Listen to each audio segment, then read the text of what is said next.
y que Dios le bendiga.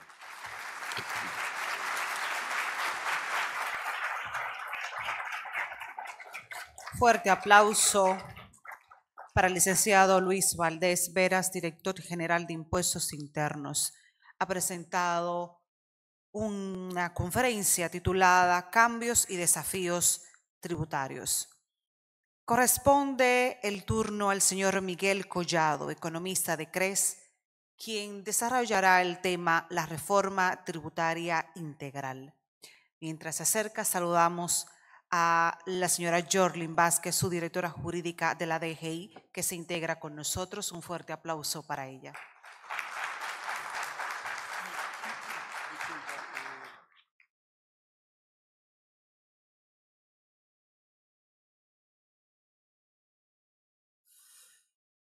Bueno, no lo voy a llamar don Luis, sino señor director.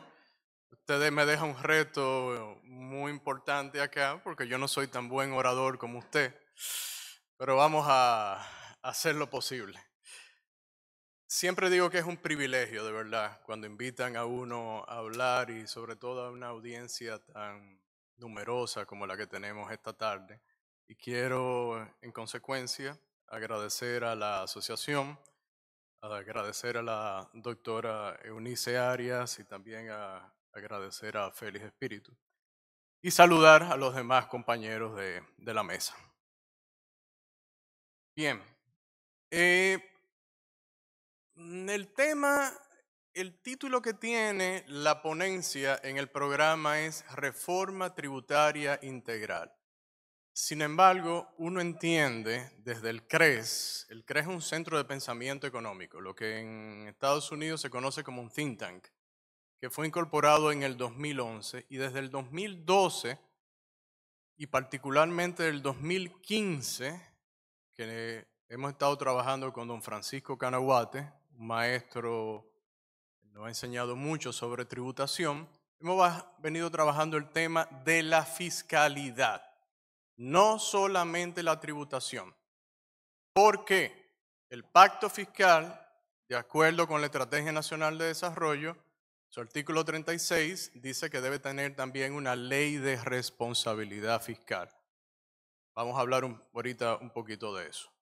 Entonces, el título de la presentación, y este es el pointer, bueno, no sé si se ve muy bien, es ¿cuál dirección vamos a tomar?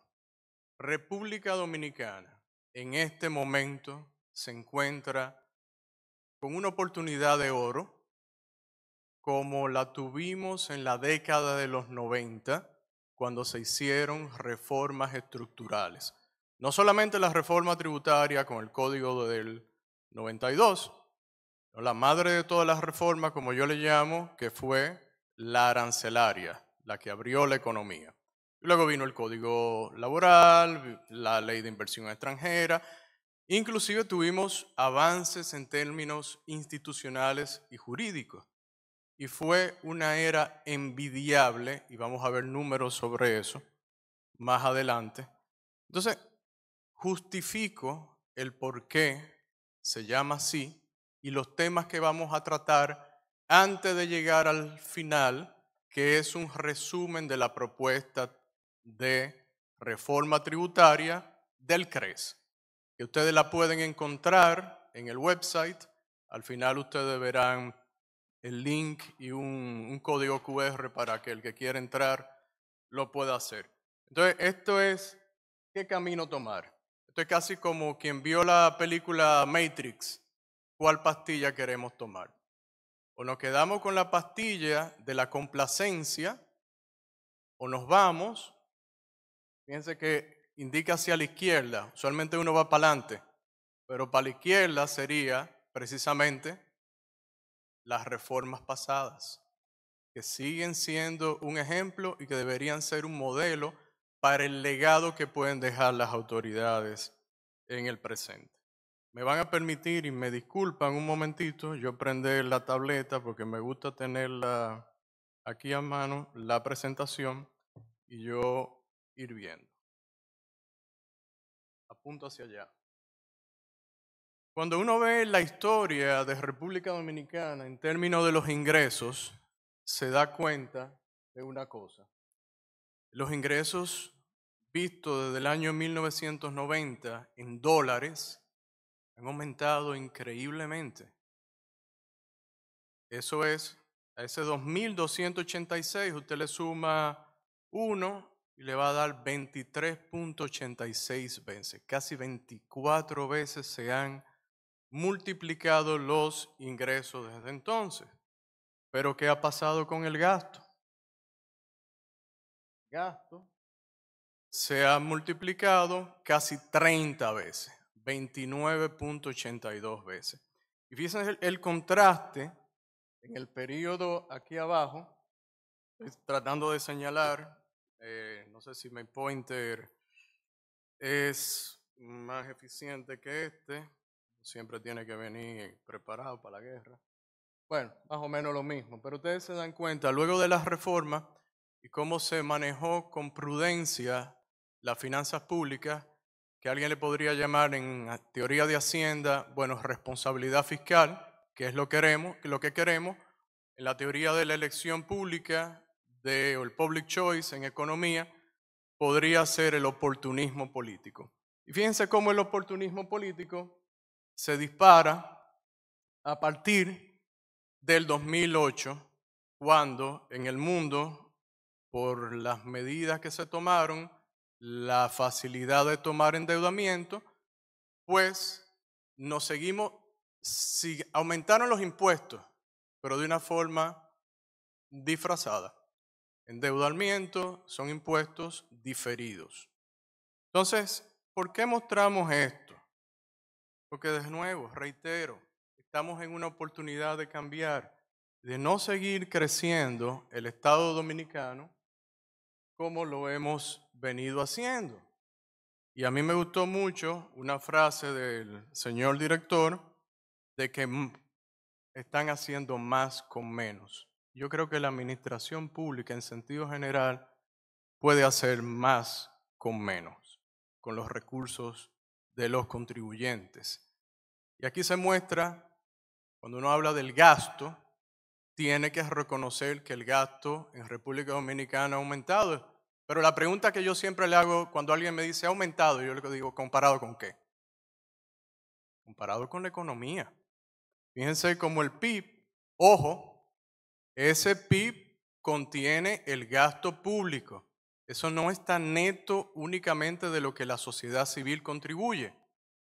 Cuando usted ve entonces el crecimiento, y creo que me falta darle un clic más, pues el PIB en términos reales, ajustado por inflación, se incrementó 6 veces, mientras que el tamaño del gobierno medido por el gasto público, desde el 1991 al 2023, 15.4 veces. Entonces tenemos un tema fiscal que no se limita a lo tributario. Entonces aquí tenemos lo que nosotros hemos denominado el círculo vicioso fiscal de República Dominicana. ¿Y cuál es ese? Vivimos constantemente en la conversación de que necesitamos incrementar las recaudaciones. Llega el momento en que se hace una modificación, ley, por normas, por la forma que sea. Tenemos ahí, yo lo puse, reforma tributaria, es el primer circulito. Luego, el próximo paso es que aumentan las recaudaciones, mayor carga para los contribuyentes. Pero ¿qué pasa? ¿Aumenta el gasto público? No tenemos casos en que, y ojo, esto es muy, muy importante, una consolidación fiscal, que no es más que reducir el ritmo de endeudamiento, solo es sostenible, y ustedes pueden consultar todos los estudios que hizo Alberto Alesina, incluso para el mismo Fondo Monetario Internacional, fue el gran maestro en este sentido. Tiene un libro que se llama Austeridad, él lamentablemente falleció en el 2020. Primero, esto es totalmente intuitivo, pero si quieren ver la evidencia, pueden referirse a todos los trabajos de Alesina y colaboradores. no hay consolidación fiscal sostenible si no se tiene la, digamos, filosofía de lograr más con menos, que es administrar los recursos. Para eso es que uno elige a los gobernantes, para que administren mejor los recursos. Entonces, ¿qué sucede después? Después de aumentar el gasto público, el mayor gasto público neutraliza los ingresos que se pudieron haber obtenido, continúan los déficits fiscales, aumenta la deuda pública y el sistema fiscal evidencia sostenibilidad y empezamos nuevamente a hablar de que necesitamos una reforma tributaria. Y una reforma tributaria, reitero, ahorita vamos a presentar la nuestra. Una reforma tributaria usualmente no es más que el eufemismo para no decirlo, vamos a incrementar las tasas tributarias de los impuestos ya existentes o vamos a introducir nuevas figuras impositivas. De nuevo, y para los más jóvenes de la sala, que hay muchos que en los 90 no habían nacido, y qué pena. Digo, qué bueno que son jóvenes, pero qué pena que no vivieron como uno de primera mano esa experiencia. Uno estaba en la universidad y vivió la reforma de los 90 y cómo hubo crisis en los 90. Obviamente estábamos saliendo de la crisis de 1990, que no fue solamente económica, sino que fue política, y tuvimos la crisis política, que fue un tranque en el país, en el 94. Yo recuerdo que en la universidad nos votaban temprano, a las 6 de la tarde, váyanse, porque no sabemos lo que va a pasar aquí. Era una total incertidumbre. Y a pesar de todo eso, pues las recaudaciones se mantuvieron y se pudo administrar de forma adecuada, bastante apegado a la responsabilidad fiscal, de forma tal que si usted promedia toda esta década, le va a dar un superávit, de nuevo, en promedio. Contrario ha sucedido luego del año 2000. ¿Y qué pasó en el año 2000? A finales del año 2000 se hizo una reforma tributaria. A principios del 2001 se hizo otra. Claro, vino la crisis de la burbuja de la .com, el ataque a las Torres Gemelas y todo eso, pero no sé si recordarán en un gráfico anterior que bajaron los ingresos tienden a ser cíclicos, pero el gasto no se ajustó de la misma forma. Y eso lo hemos seguido viviendo con el tiempo. Pero algo muy importante como consecuencia de todo esto que se logró en los años 90, reducción de la deuda pública. La deuda pública en la década de los 90, como ustedes pueden apreciar, disminuyó 28%. Y ni vale la pena mencionar en cuánto se ha incrementado. Ni siquiera vale mencionar el número, pero la gráfica es muy elocuente. Es muy, muy, muy elocuente. Y obviamente, cuando usted tiene un banco tan importante como la Reserva Federal, que lleva sus tasas de entre 0 y 0.25, la fija por mucho tiempo, lo hace desde el 2008, más los QE, los Quantitative Easing, y luego en la época del COVID también hace algo similar, pues es lógico que si no hay disciplina fiscal, si no hay reglas fiscales, que es algo que necesitamos y ahí vamos a llegar, pues se coja apretado, como acabo de escuchar por ahí, y diferimos los impuestos hacia el futuro. ¿Qué otra cosa se logró en los 90? En los 90, con las transformaciones que mencioné, pues fíjense, yo no sé si se aprecian bien los números desde allá por la resolución de la pantalla, pero esto acá es un 129.8. Ese fue el nivel de ingresos real por hora que alcanzaron los dominicanos. Eso no es salario, Estos son todos los ingresos medidos por el Banco Central. ¿En cuánto andan los ingresos reales, promedios, ajustados por inflación? Reales, obviamente. Ahora mismo, 110.6. ¿Hemos superado el 120? No. El nivel más alto que llegamos antes de la pandemia fue 117. Obviamente, si usted tiene un incremento en los ingresos, y aquí no está el dato de pobreza, pero la pobreza se desplomó y no existía programa de solidaridad, comer primero, ¿cómo se llama? Ya ni sé cómo se llama ahora mismo, porque le vivimos cambiando el nombre. No, era base de inversión, de trabajo. Y fíjense cómo la tasa de desempleo disminuye de 23 cuando la crisis a 13.8.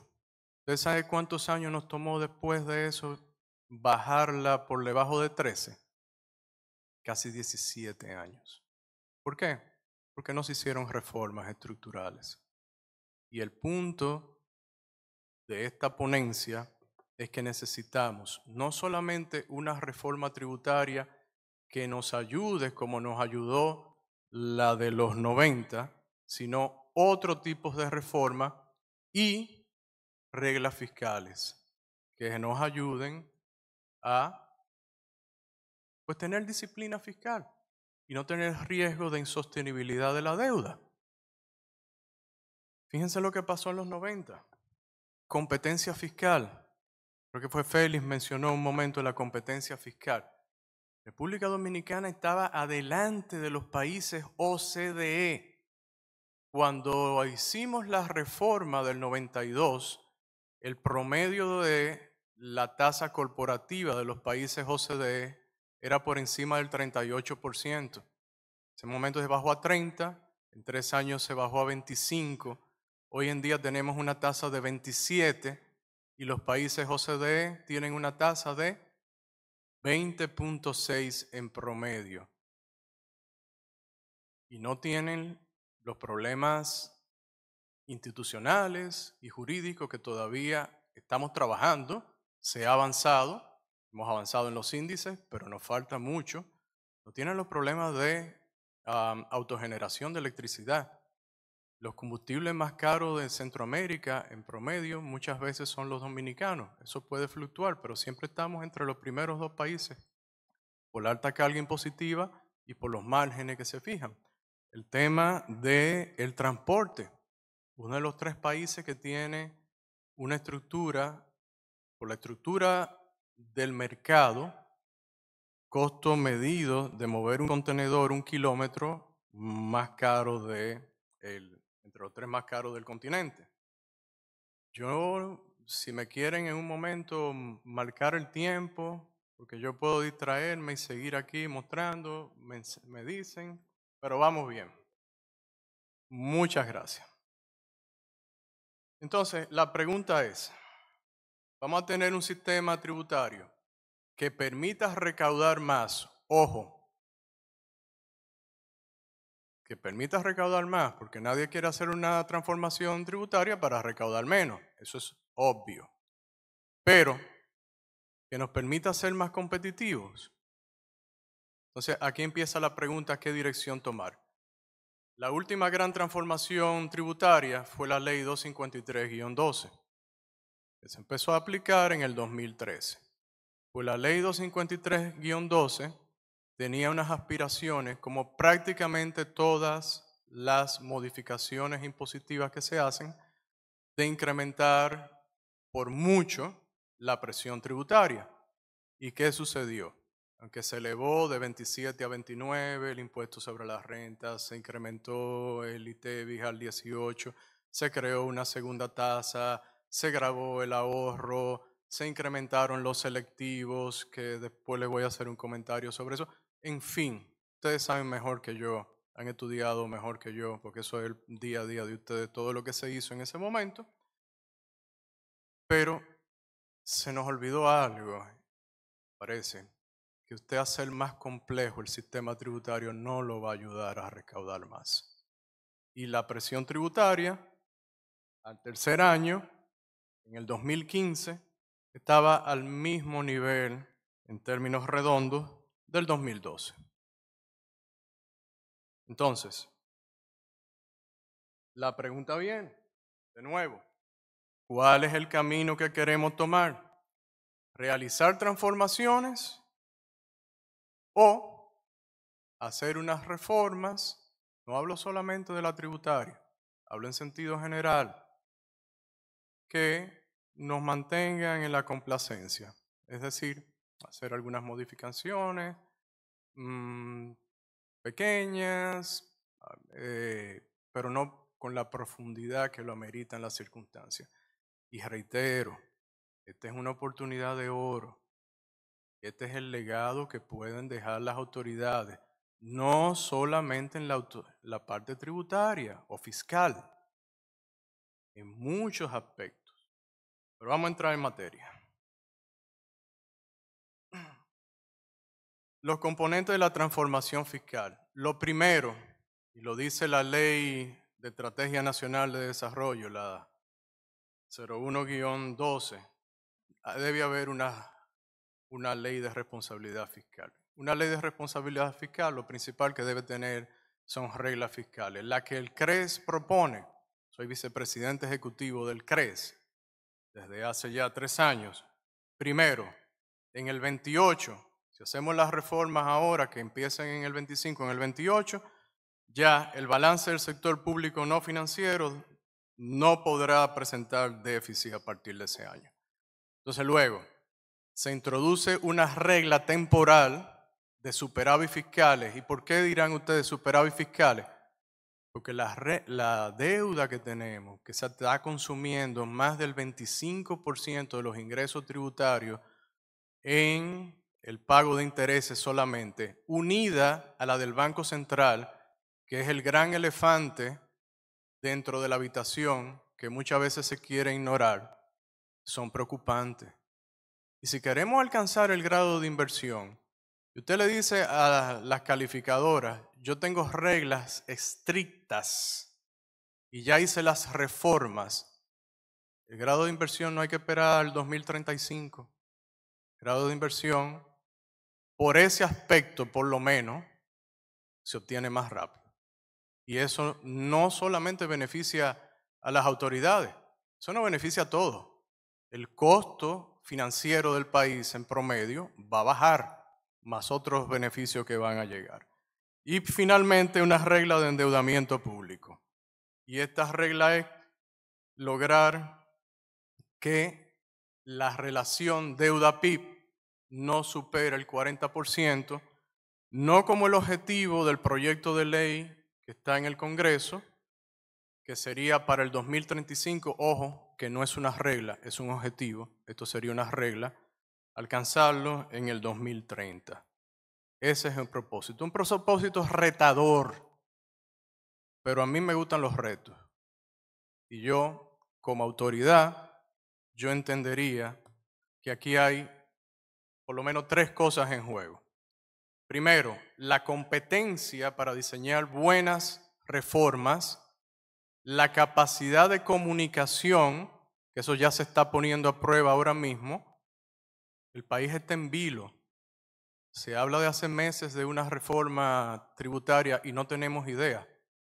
Se habla con gente y dice, yo no estoy haciendo inversiones porque yo no sé lo que va a venir. Necesitamos comunicación. Y lo tercero es coraje, valentía para hacer las transformaciones que, reitero, sean el legado con que se reconozca a esta administración en el futuro, como todavía se les reconoce al doctor Balaguer. Usted podrá pensar todo lo malo que pudo haber tenido o tuvieron sus gobiernos, pero las reformas uno las recuerda, están ahí. Antes de entrar en el resumen de la propuesta del CRES, yo no sé si ustedes lo pueden leer, pero yo lo voy a ayudar. Yo necesito que tengamos claro algunas puntualizaciones. Lo primero, no existe ningún sistema impositivo neutro, ni mucho menos óptimo. Cuando ustedes oigan a un economista que le diga el sistema, vamos a diseñar un sistema óptimo. No, todos los sistemas impositivos crean distorsiones. La primera es la decisión, es lo más básico. Se estudia a principios de economía. Ocio o trabajo. ¿Se me hace más valioso el ocio o se me hace más caro trabajar? Pero no solamente se limita a eso. Las decisiones de ahorrar, de invertir, de producir, de contratar, de consumir, las impacta el sistema impositivo que uno diseña. Entonces, el principal impacto esto es para mí muy, muy, muy importante. Todos los impuestos se pagan con ahorro. Todos los impuestos se pagan con ahorro. Te dirá, ¿y el consumo? Pues yo puedo también consumir. Sí, es verdad. Y el ahorro es consumo futuro. Yo estoy difiriendo en el tiempo que voy a consumir en el futuro. Pero a mí, en esta circunstancia, me interesa recalcar eso. ¿Por qué? Porque República Dominicana es un país que necesita más capital, más inversiones. Y la formación de capital tiene un elemento también que pocas veces se toma en cuenta y es el tiempo. Si nosotros queremos acelerar nuestro desarrollo, pues tenemos que tener en consideración que los impuestos van a consumir ahorro o incluso van a descapitalizar. Porque muchas veces usted va a tener que tomar de los ahorros capital ya formado para usted poder cumplir con la administración tributaria. Eso es muy, muy, muy importante tenerlo, sobre todo en la etapa de desarrollo en la que se encuentra República Dominicana, que no es la de los países que tienen presión tributaria de 20 y pico, ni siquiera otros países de América Latina que tienen presión tributaria. Vamos a hablar de la presión tributaria más adelante. Incidencia impositiva. Un impuesto, voy a poner un ejemplo. O sea, una cosa ustedes saben es el que llena la planilla, el que le hace la transferencia a la administración tributaria y lo otro es sobre quiénes inciden los impuestos. Y aquí pongo un ejemplo. Un impuesto al consumo es un impuesto a la renta. Y ustedes dirán, ¿cómo? No al consumo. Sí. ¿Por qué? Porque usted va lo contrario que sucedería a la no existencia o lo que sucedería si se introduce el impuesto, usted va a consumir menos. En los procesos productivos intervienen los factores intermedios, materias primas, maquinaria, terreno, todo eso son productores, todo eso tienen un dueño y su rentabilidad va a ser menor. Si usted demanda menos materia prima de fulano de tal, va a tener menos rentabilidad. Si usted pensaba que si sus ventas aumentan y ya no van a aumentar al ritmo que aumentarían sin la existencia del impuesto, o si tuviese una tasa menor, pues usted va a demandar menos maquinaria. Asimismo con el terreno, menos expansión. Y yo creo que la idea es, y no dudo que la mayoría de ustedes, si no todos, conocen incidencia impositiva, pero dije algunas puntualizaciones porque yo quiero que estemos en la misma página. Por lo anterior, los impuestos indirectos impactan las rentas similar a un impuesto sobre las rentas. No en la misma magnitud, no en la misma magnitud, pero lo que quiero decir es que también van a impactar las rentas. ¿Ustedes saben a quién es el último, el que menos se beneficia, que no lo mencioné anteriormente? El trabajador, porque con menos ahorro, menos producción, hay complementariedad, ustedes lo saben, entre trabajador y capital. Mayor capital, mayor productivo se vuelve cualquiera de nosotros, cualquiera de nosotros. Entonces, el más perjudicado en este proceso es el trabajador. Entonces, al momento de diseñar un sistema tributario, al momento de hacer una reforma o una transformación, como yo prefiero llamarle, hay que tener en cuenta este tipo de cosas. Para terminar con este slide, los impuestos progresivos tienen un mayor impacto sobre las inversiones y la productividad. Piénsenlo bien. Quienes más progresan, a menos que usted esté pensando que alguien se está robando el dinero, no, en condiciones normales, ¿cuántos de ustedes tienen un iPhone? Yo no voy a preguntar, pero muchísimos deben tener un iPhone. Ustedes lo compraron porque encontraron que ese producto tiene más valor que el precio que ustedes pagaron. Y ustedes están haciendo más ricos a los accionistas de esa empresa, obviamente. Ahora, usted le pone un impuesto progresivo al que contribuye más con la sociedad y eso no es más que, en resumida cuenta, una multa al progreso. La propuesta del CRES mantiene la progresividad porque es difícil venir a cambiar el esquema, pero tenemos que pensar en esos términos y en las tasas en consecuencias que se van a usar.